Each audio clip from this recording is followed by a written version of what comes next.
Magandang araw po sa inyong lahat mga kababayan at welcome back dito po sa PNR at ito nga mga karibin natin PBBM, siningil, yari mga negosyante, galit na mga taga Cebu, sobrang galit kay BBM. Ayan mga kababayan, patungkol po riyan ang ating alamin at bibigyan ng reaksyon ngayong araw na ito.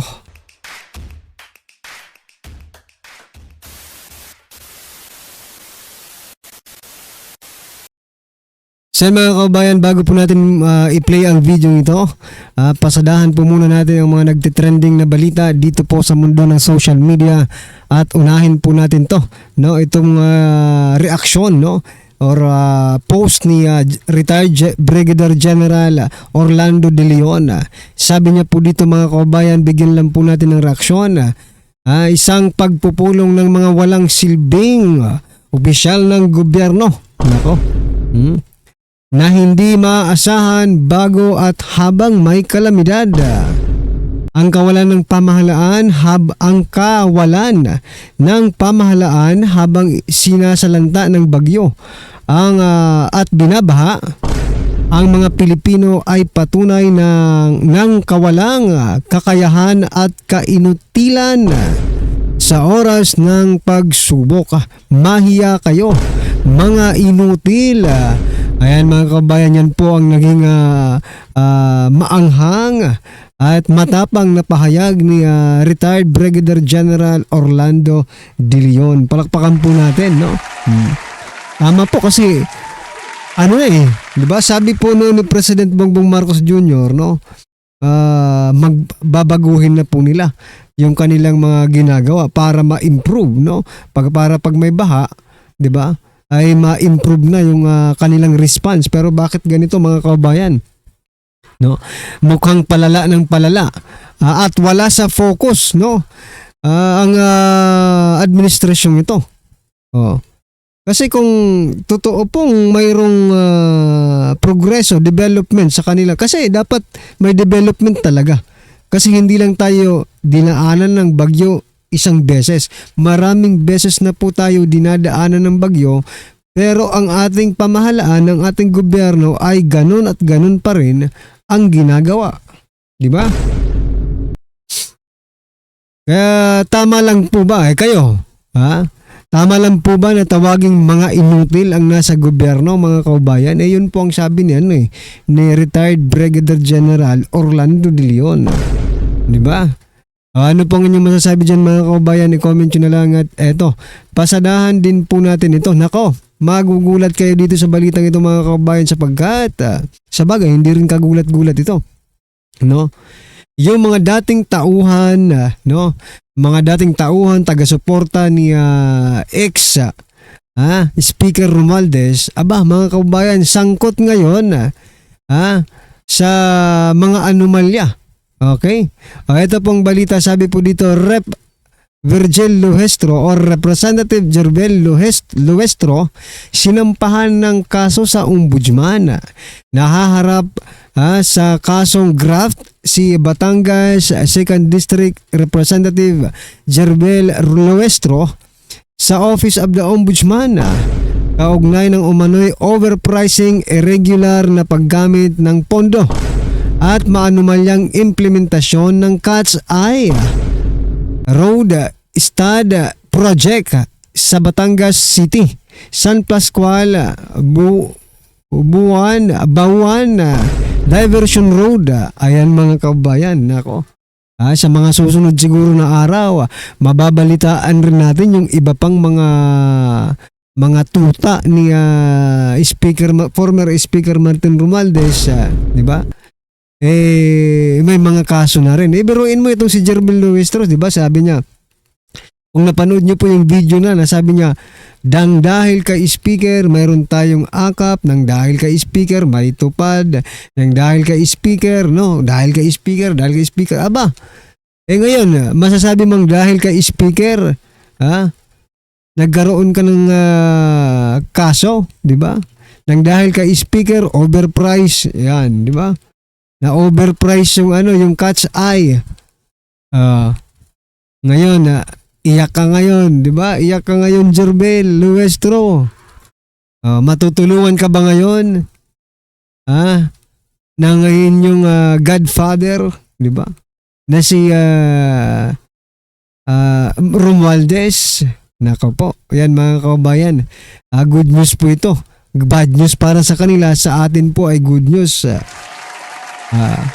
Sana sa mga susunod na araw ay itong sino ba itong mga tauhan pa niya, no? I mean yung mga malapit, no, kay Romualdez at Saldico.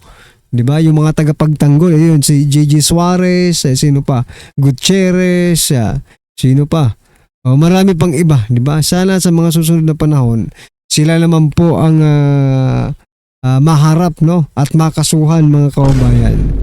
Ano po ang inyong masasabi dyan? Good news. Ayan mga kababayan. At ito, bago po natin i-play ang video, ito plus po natin pag-uusapan. Pasadahan po natin itong si Lacson. Talagang si Lacson, gigil na gigil. Kaya Gutesa, no? Senator Lacson hinamon si Orly Gutesa na magpakita ng ebidensya na kurakot sina Romualdez at Saldico. Di ba umamin na nga? Di ba? Nakapanumpa na po si Gutesa at umamin mismo dyan sa Senado na meron po na si Saldico at si Romualdez ay talagang involved dahil dun sa kanilang pagdi-deliver, no, ng mga cash. Anong ebidensya pa ang gusto mong makita, Lacson, di ba? Talagang itong si Lacson eh. Diyan pa lang kasi yan naka-under oath po si Gutesa sa kanyang mga sinabi, di ba? At pawang katotohanan lang ang sasabihin. Doon pa lang po sa kanyang yun na pong ebidensya eh, di ba? Yung kanyang testimonya, yun po ang parang pinaka-ebidensya ng taong bayan, no? Ngayon, kung ayaw nyong maniwala doon at gusto nyong pasinungalingan, no, kayo ang maglabas ng ebidensya that Gutesa, no, is di ba, is lying, di ba? Kayo ang mag-prove na nagsisinungaling si Gutesa kasi para sa kanya at para sa aming taong bayan, totoo ang kanyang sinasabi kasi nanumpa po siya, na yun po ang mga nangyari. Ngayon, kung hindi ka po naniniwala, Lacson, nasa iyo ang burden of proof. Patunayan mo. Huwag mong sabihin na hinahamon ko si Gutesa na magpakita ng ebidensya. Naku, yun na nga po eh. Diba? Yun ang sinabi ni Gutesa. Ngayon, kung hindi ka po naniniwala, ikaw ang maglabas ng ebidensya that Gutesa is lying. No? Kahit under oath siya, nagsinungaling siya, nasa sayo na yun. Kung paniniwalaan mo, hindi sa palagay, sa bagay, talagang hindi ka naman naniniwala kay Gutesa. Pero, kung sasabihin mong magpakita siya ng ebidensya para maniwalang taong bayan, hindi na po namin kailangan ng ebidensya. Yung sinabi niya, yun na ang pinaniniwalaan namin kasi under oath po siya nang nagsalita dyan sa Senado. Diba? Nasa sayo na yan kung maniwala ka sa hindi. Kung maniwala ka, hindi good. Kung ayaw mo naman maniwala, ikaw ang maglabas ng ebidensya, Lacson, na nagsisinungaling si Gutesa. Diba? Huwag niyong baliktarin yung mga pangyayari. Nako po naman. Anyway, ano po ang inyong masasabi dyan mga kabayan? I-comment nyo na lang at eto, pasadahan po natin to. Nako, grupo ng mga negosyante pumalag na kay PBBM taga Cebu. Sobrang galit kay BBM. Nako po talaga. Eto mga kabayan, pakinggan po natin to. Mayor Magalong, pero bago po tayo pumunta dyan, pakinggan po muna natin yung sentimiento. Ito po yung sentimiento ng ating pong mga tinatawag nating negosyante sa Pilipinas. Ito po ang sentimiento nito pong mga PCCI. Paparinig ko lang po kasi masisira po yung video quality natin kung hindi ko pa kaya talaga yung mag-video ng Pakinggan po natin. Sabi po ng mga negosyante, naniningil na po. Akala nyo, divert kayo, madadivert nyo po. Hindi po. This time, akala nyo this time, kakampi po namin ng mga negosyante. Hindi nyo po, dati po, anti-Duterte tong mga to. Pero Grabe po. Apektado sila eh. Worse. Worse stock market. Alam niyo po itong mga negosyante natin. Luging-lugi po sila sa stock market. Hindi naman po yan na pera na nila yan eh. Pag naapektuhan na po yung pera ng mga to, kahit na anti-Duterte pa yung mga yan, mas pipiliin nila yung Duterte noon. Papangarapin nilang mabalik yun kaysa sa mga kain-suka na to. Pakinggan natin, ito po ang mga negosyante natin ngayon, PCCI, Philippine Chambers of Commerce and Industry. Isa po sa pinakamalaking grupo ng mga negosyante. Mga bilyonaryo po to. Pakinggan po nyo yung sentimiento What nila. about the business community? Are you angry and frustrated with this ongoing big-time corruption scandal in government? Well, definitely we share the same sentiment, okay?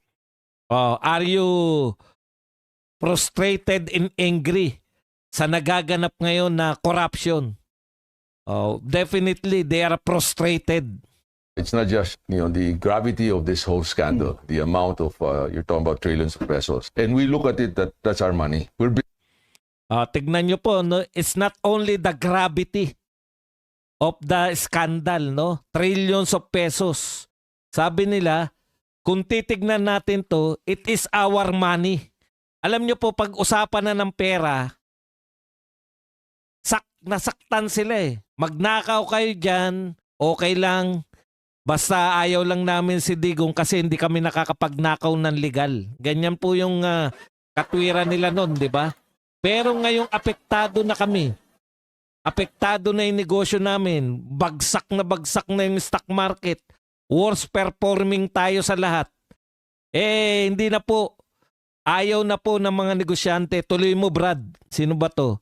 Si George Barcelon. Yan. Tuloy mo, Businessmen, George. we pay the taxes. And to see the money being unlawfully gained by others while doing nothing, we're angry at that. It's Galit na po sila, mga kapatid. Ha?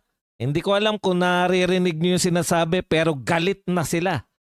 Dahil nakikita nila, mga bilyonaryo sila, pero may ginagawa sila, nagsusumikap. Mga taong walang ginagawa, kinukuha lang yung tax. Ninanakaw lang yung tax nila. Nagbabayad po sila ng tax, yung mga negosyante. Kinukuha lang yung tax nila. Galit na po ang mga negosyante. Grabe. Pakinggan po natin. our money. It's our And money. the viewers who are watching us today, it is their taxpayers' Yes. money that Ayan po, it is our money, sabi po ng host. At yung mga nanonood sa atin, ito po ay kanilang pera. Itong ginagastos. Wala pong ginagawa. Nagkakamal-kamal ng bilyong-bilyong piso. Hindi po napapagod. Kinukuha lang po yung taxpayers' money. Makinig kayo mga artista. Kasi kayo, may impluensya kayo sa mga tao eh. Magrarally na naman tayo sa November 30. Di ba? Kasama kayo sa pananawagan ng anti-corruption.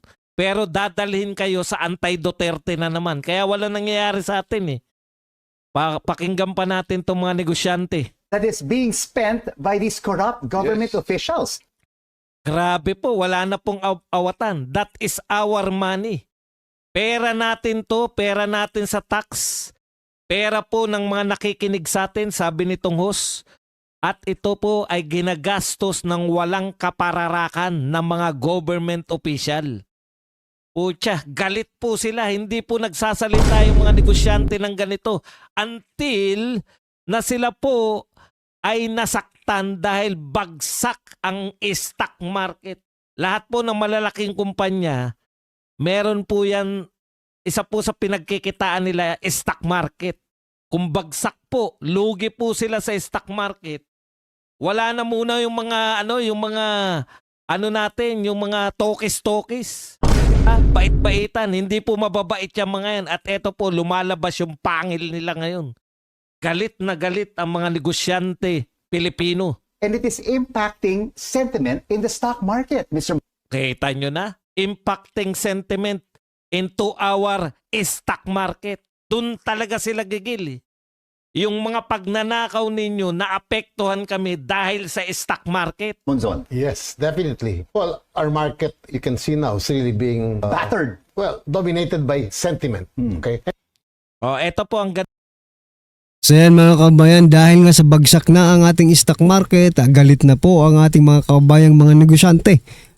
Bukod po dyan mga kabayan, nako, hindi ko lang na-save kanina pero marami na rin po ang galit sa Cebu. Dahil po sa hindi magandang pamamahala, no, ng ating gobyerno. Hindi ko lang po na-save yung post pero nakalagay po doon na mga Cebuano galit na po kay BBM mga kabayan. So ano po ang inyong masasabi dyan, di ba? Paano hindi sila magagalit? Lubog na lubog sila sa baha. Tapos napakalaki pala. Nasa 26 billion. Tama ba? Correct me if I'm wrong mga kabayan. Nasa 26 billion yung flood control funds na ginastos sa Cebu, no? Ng administrasyong ito. Tapos ganun lang, di ba? 26 billion. Tapos babahain lang sila ng ganyan, di ba? Sana oo nga, hindi natin maiwasan yung baha. Pero, di ba? Sana hindi naman ganito kalala. At saka na maging responsive, no? Yung ating government. Maging prepared, no? At responsive sa mga ganito klaseng sakuna. All agencies must be, no? Mas response, no? Gaya po ng panahon ni former President Duterte, lahat ng ahensya nagtutulungan Nasa tao talaga, nasa pamumuno talaga yan mga kababayan. Kung maganda ang pamunuan, maganda ang pamumuno ng isang presidente, down, up to the bottom, maganda po ang pamamalakad niyan. Pero kung, relax lang, okay? Relax din sa baba mga kababayan. Nako, tanungin nyo ang mga army, mga militar, di ba? Pag yung nasa taas nila ay porsigido, may prinsipyo, at makatao. Tingnan nyo, lahat ng subordinate ng mataas na opisyal na yan, ganun ang gagawin, mga kababayan. Kasi, parang follow the leader yan, mga kababayan. Follow the leader, no? Anyway, ano po ang inyong masasabi dyan mga kababayan? I-comment nyo na lang po. Maraming salamat. Please don't forget to like the video. Maraming salamat po.